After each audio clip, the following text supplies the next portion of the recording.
khấn đồng này cha nè ha ăn ba rồi chưa ha đâm nhiều xí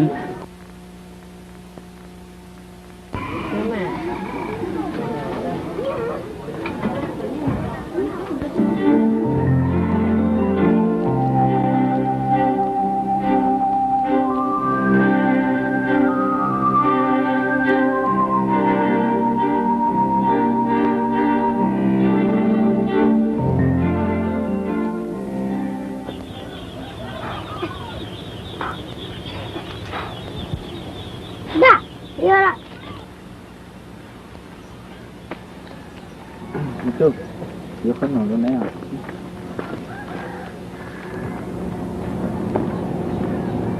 nhưng mà ta chịu đi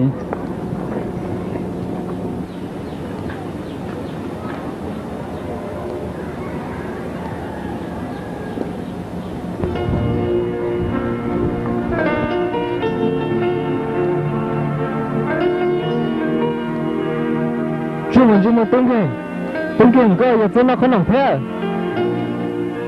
yêu sẽ chỉ gì cả làm thế sao cái thì cái tính là nó đó cô chú mới được cười rồi cơ我再高估，我跟你个顶个顶。có một theo ton ra tờ trong tỏ因为我再高估，我跟你个顶个顶啊。có chỉ phải được cái nóng tung kì nó đó cái này có gì nên xếp thể nếu thêm một tô tỏ trong tỏ我再高估。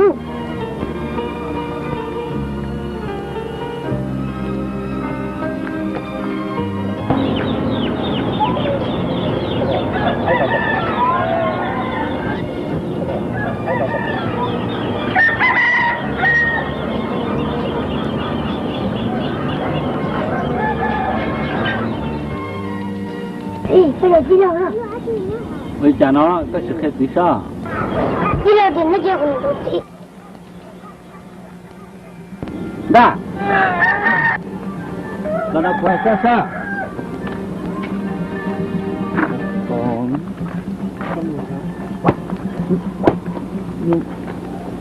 nó cái cho luôn đó cả.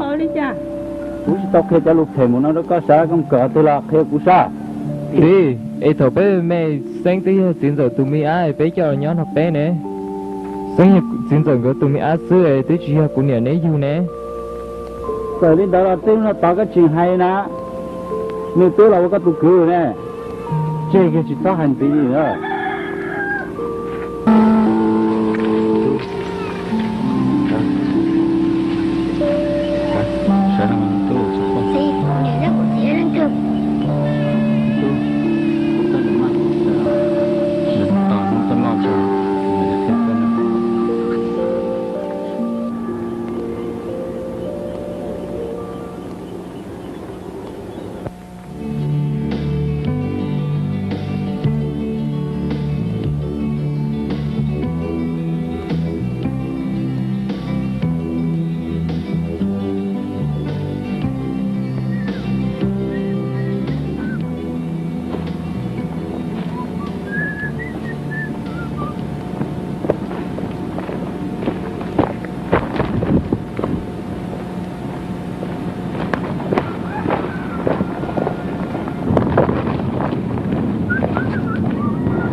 Rồi nó thằng gọi có nói gì có này chỉ cả thà của lý nó. Đấy. Rồi thì có chị nhà cũ có chị cả của có thằng nông cao lo. Cũ vậy đi chơi có của tôi nấu xưa mà. Tôi có phòng cho sao? Bà kê. Ôi. Đấy thì có chết thế Ê luôn à, tao cũng thế nào, Sinh.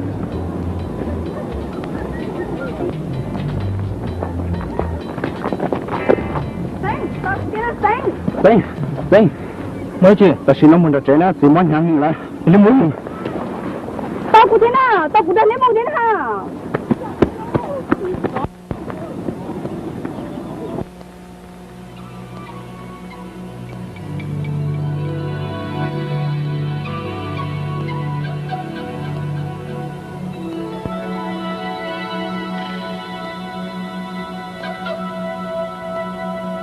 Sao nếu là sao vậy tao cỡ là sao cái gì